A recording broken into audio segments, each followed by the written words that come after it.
nabadgelyo dushooda ha ahaato kuwa aysan noloshu bedelaynin aysan kala geynaynin wadooyinka badan aysan bedelaynin duruufta dadka qaar waxay ku moodaan doqon ayagoonba ogeyn inaad ayaga ula dhaqantay si doqonnimo ah oo ayaga ku habboon suuratu yuusuf waxay bartay in midka xanuunsan uu caafimaadi doono midka maqanna uu soo laaban doono midka murugaysanna uu farxi doono midka ay kurbadu saaran tahayna kurbadu ay ka faydmi doonto ilaahay idinkiisa culayska gadaashiisa waxaa ahaanaya fudayd xikmad iga yaabisay arigu noloshiisa inta ka dhiman wuxuu ku noolaanayaa cabsi isagoo ka baqaya dhurwaaga kadibna waxaa cunayaba kii raacayay ariga marka walaalkayow ka digtoonow qof kastoo aad siisay kalsooni aadna moodday saaxiibkaaga isagoo cadowgaaga ah mushkiladaha noloshu mararka qaar waxay naga reebaysaa inaan la xiriirno kuwa aan jecelnahay laakiin weligeed iyo weligeed si kastuu xaalku yahay inagama reebi karto inaan ka fikirno kuwa aan jecelnahay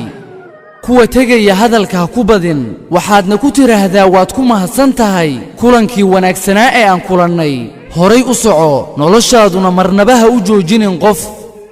qalbigaaga wax uqdad ah qofna ha ugu haynin iska cafi qofkaas oo iska jaahilsii ficiladiisa xunxun mala wanaagsanna ka filo mar kasta maxaa yeelay noloshu waa maalmo mudan inaad ku noolaatid raaxa iyo deganaan kadibna ay kaa tagaan maalmahaasi adigoo ku qaatay farxad marka ma ahan inaad maalmahaaga ku qaadatid caloolxumo iyo xiqdi ee iska saamax dhammaan si aad adigu u raaxaysatid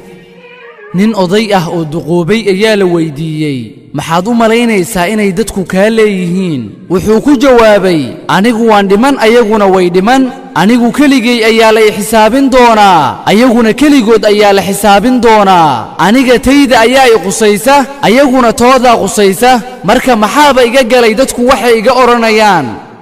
qof kastoo inaga mida waxaa jirta arrin uu qalbigiisa ku hayo oo uu ku qarinayo uusanna awoodin inuu ku dhawaaqo uusanna awoodin inuu ilaabo